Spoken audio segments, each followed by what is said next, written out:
After paying off my parents' mortgage and fixing up the entire house, I came home one weekend to find my room converted into a meditation space for my sister. All my childhood things were gone. My mom said, "You're too old for that stuff anyway." Later that week, I found my baby album in the trash. I took it. Didn't say a word. Years later, when my sister's marriage collapsed and she moved back in, I got a call, "Do you still have the keys? We need you to come talk some sense into her." I'm not dramatic. Never have been. I was always the one who did what needed to be done, kept my head down, paid my bills, helped when asked. So when people hear what I did, they're shocked. But this didn't come out of nowhere. It built up over time, layer by layer, until there was nothing left but anger and silence. I grew up in Rockford, Illinois. Middle-class family, 2 siblings, me, my sister Trina, and our younger brother Drew. Dad worked for a plumbing supply company. Mom stayed at home, mostly. I moved out at 18 and never looked back. They weren't cruel people. Not on the surface. But they were careless in ways that cut deep. My sister, Trina, could do no wrong. Every screw-up, every bad choice, someone else's fault. Me. I was expected to clean up after everyone and act grateful for the chance. I worked hard. 2 jobs through college. Lived off ramen and cheap coffee. When Dad got laid off during the 2008 mess, I sent money every month. At first it was just to help with groceries. Then it turned into covering the mortgage. Then repairs. Then bills. Eventually, I paid off the entire damn mortgage. They didn't ask me to. I just did it. I didn't want them to lose the house. They cried when I told them. Called me a blessing. Said they'd never forget what I'd done. That part's funny now.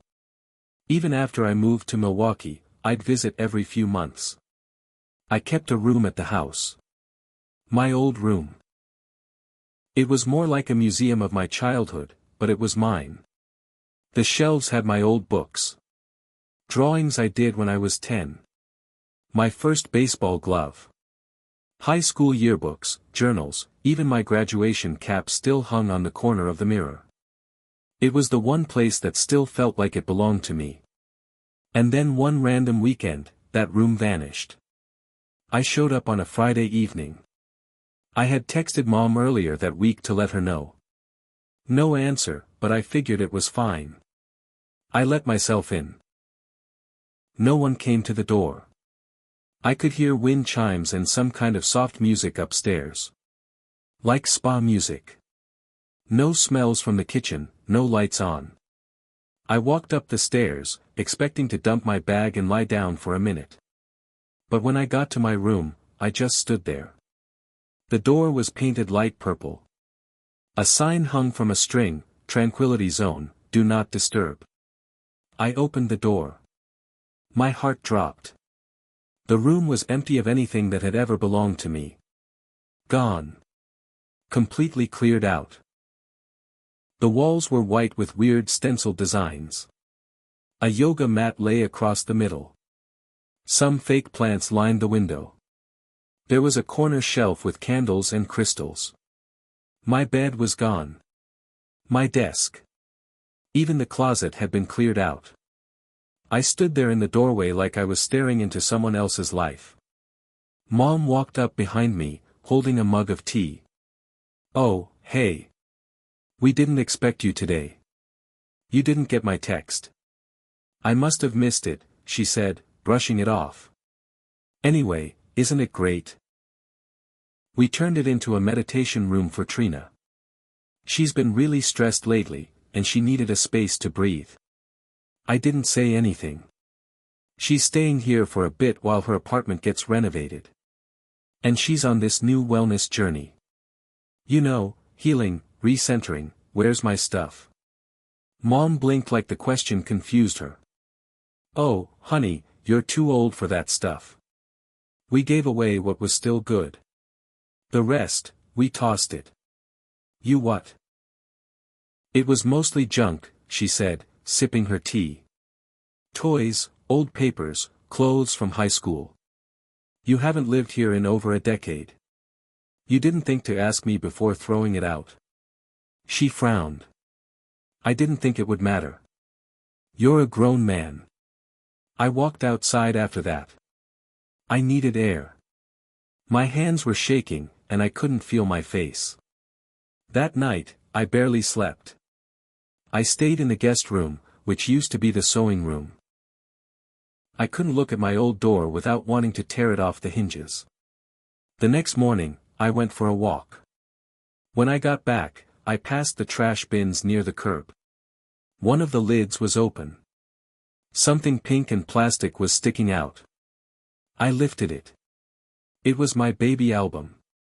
Water-stained, bent, ruined. But it was mine. Inside were photos of me in the hospital after I was born. My first birthday. Cards from my grandparents, who were long gone. My handprint. My baby teeth in a little envelope. All of it, thrown away like garbage. I took it. Quietly. Didn't say a word. I never visited again. No birthdays. No holidays. I stopped sending money. Didn't answer calls. I was done. Then the call came. It had been 6 years. I was living in Chicago, working at a logistics firm. Nothing flashy, but stable. One Thursday evening, I got a call from a number I half recognized. It was the landline from home. I let it go to voicemail. Then Mom called again, from her cell. I answered. She sounded tired. Nervous. It's your sister. I didn't say anything. She's back with us. Her husband left her. Took everything. We think he was cheating, but she won't say much. She's not eating. Barely leaves her room. Why are you calling me? She sighed. We thought maybe you could come talk to her. She listens to you. Does she? There was a long pause. You still have the house key, right? I did. Can you come talk some sense into her? I almost laughed again. You mean come back to the house where my life was tossed in the trash so I can help the daughter you turned it into a sanctuary for? She didn't say anything. I'll think about it. I already knew I would. But not for the reason she hoped. I didn't go right away. I sat on the idea for a couple of days. Thought about what it would mean to walk into that house again. Thought about Trina, crying in her meditation room, now apparently too broken to function. Thought about Mom, dialing my number like she hadn't erased me years ago. Then I opened the storage unit I'd been paying for since that visit. Inside were a few boxes. Not many. Just the things I managed to grab from the house before they gutted it. My journals. A couple of trophies. And that water-damaged baby album. I flipped through the pages again, pages they had tossed out like they meant nothing. I stared at the photo of me in that yellow onesie, toothless and happy.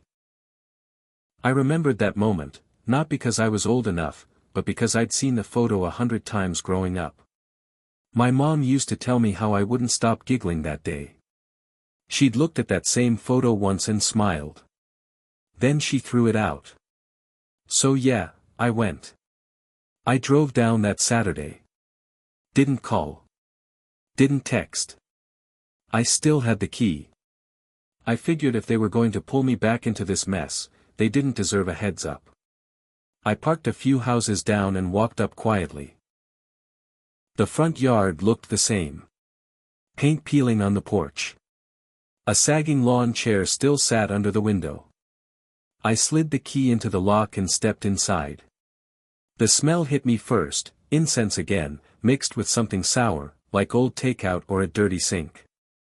The house felt off. Like it had given up on being a home. I didn't announce myself. I walked straight upstairs. The Tranquility Zone sign was still there, hanging crooked now, one of the strings snapped. I knocked once. No answer. I pushed the door open. There she was. Trina was sitting cross-legged in the middle of the floor, surrounded by candles that had long burned out. She was in sweatpants and a stained hoodie, hair knotted up like it hadn't been washed in days. The air in the room was stale. Her eyes were red, her face pale and hollow. She looked up at me like I was a ghost. "What are you doing here?" she asked, voice flat. "I was invited," I said. "Apparently, you're falling apart." She laughed once, sharp, bitter. "Figures they'd call you." "Yeah. Figures." We stared at each other. Years of silence between us. She looked like someone who used to be my sister.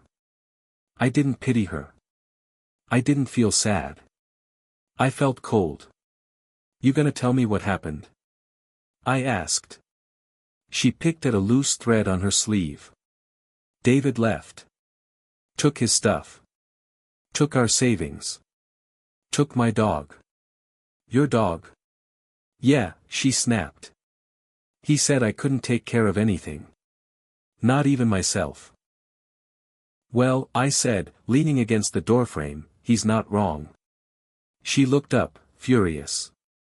"Excuse me? You used everyone around you. Took and took and took. This is what that looks like after a while." She stood up slowly. "Don't come in here acting all high and mighty. You left. You disappeared. After you and Mom threw my life in the garbage?" "Yeah. I did. I protected what little I had left." Her face twisted. "That room wasn't yours forever. You didn't live here." "No.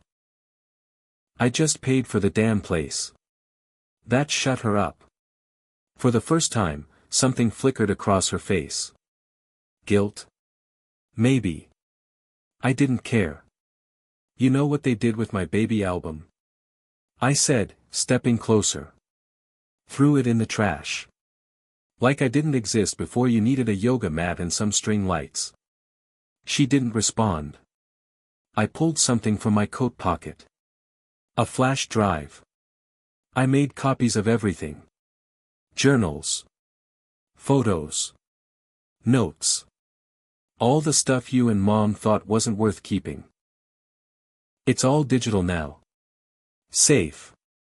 She blinked. "Why are you telling me this?" "Because I also made copies of your stuff. The old emails. The financials from the mortgage. The texts where Mom admitted she gave you money that was supposed to go toward the house." She looked nervous now. "You kept that?" "Every word." "What do you want?" I smiled. "I'm not here to help you. I'm here to make sure you never get the chance to screw someone else over again." Downstairs, I heard footsteps. Mom's voice. "Is that you?" I didn't answer. I didn't move. I stood in the doorway, eyes on Trina. Her face had gone pale, and not just from the crying anymore. I think she realized I hadn't come to comfort her. Mom's voice got closer. "Is that, oh. You're here." She stopped at the top of the stairs when she saw us. She looked the same tired face, same fake smile she always pulled out when things weren't right but she wanted to pretend they were. "I was just telling Trina," I said, not even looking at her, "how I saved all the paperwork. All the texts. The money transfers. Every time she got bailed out with the money I sent for you." Mom stiffened. "Why would you bring that up now? That's old stuff." "It's not old to me." Trina crossed her arms. "So what? You want to sue me or something?" "Sue Mom. Over a couple $1,000s. I stepped closer, voice low. It was $17,000. For the roof, the car repairs, and the mortgage top-up after Dad's heart surgery. You told me it all went to the house." Mom opened her mouth like she wanted to lie again. But she didn't. It did go to the house, she muttered. I turned to her. Then why did Trina use it for her photography classes and Bali retreat? She didn't answer. Trina jumped in. I needed that trip. I was going through a lot back then. I was going through a lot too. Working 2 jobs. No vacations. No help. We thought you were doing fine, Mom said weakly. I laughed once, bitter and sharp. You didn't think. You assumed I'd just keep giving. Like I owed it to you. Silence. I took a breath. I'm not here to punish you. Not yet. But I want you to know what's coming. I met with a lawyer. Mom gasped. Trina's eyes widened. I'm not suing you, I continued. That's too easy. But I did authorize a full audit of the property. And I'm filing a lien. What? Mom said, voice cracking. I have receipts for over 60% of the home's financials. You're living in my equity. So either sell the house and give me my share, or I'll drag this through court. You can't do that. Trina shouted. I can. And I will. Mom sat down on the top step like the air had left her lungs. Why now? After all these years? Because for once, I want you to feel what I felt. Powerless. Angry. Used. Downstairs, the doorbell rang. I paused. Expecting someone. Mom shook her head slowly. I turned and went down. Opened the door. It was Drew. He looked older than I remembered, rougher around the edges, beard untrimmed, jacket worn. He gave me a long look, then nodded once. You told him? I asked. He shrugged. You think you're the only one they screwed over? Trina was halfway down the stairs now. You're on his side. Drew snorted. I'm on the side of the truth. I watched him pay every bill while you blew smoke up everyone's ass about your healing. Mom's hands were shaking now. Can we just sit and talk like a family? I shook my head. We stopped being a family when you threw me in the trash. And for the first time, she looked scared. I stood there with Drew in the doorway, the smell of incense and rot behind me, my mother trembling on the stairs, my sister glaring like I'd set fire to her altar. Maybe I had. Maybe that's exactly what I came to do. Drew stepped inside and handed me a manila envelope. The lawyer's draft, he said. And the estimate on the house value. Mom's voice cracked. You brought a lawyer into this? You left me no choice, I said. After everything we gave you, she snapped, standing up like that made her strong again. I stared at her. You didn't give me anything. I gave you everything. You raised me, yeah, but the second I had a paycheck, I became your plan B, your bank account, your damn insurance policy. Trina moved to her side like they were united again. So what now?